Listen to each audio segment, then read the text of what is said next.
Nakakita ka ani na property?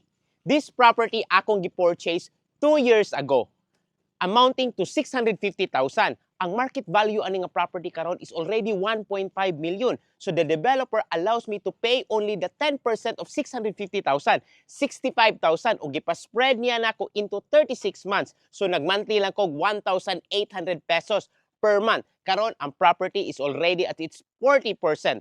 Ikahuman ani nga property, estimated monthly amortization nako ani is only 3K per month. And did you know nga kani nga locations, ang monthly amortization diri nag-range na into 15,000. So kaya ni nako parentahan into 6 to 10K per month. This is one of the perfect example of my burst strategy.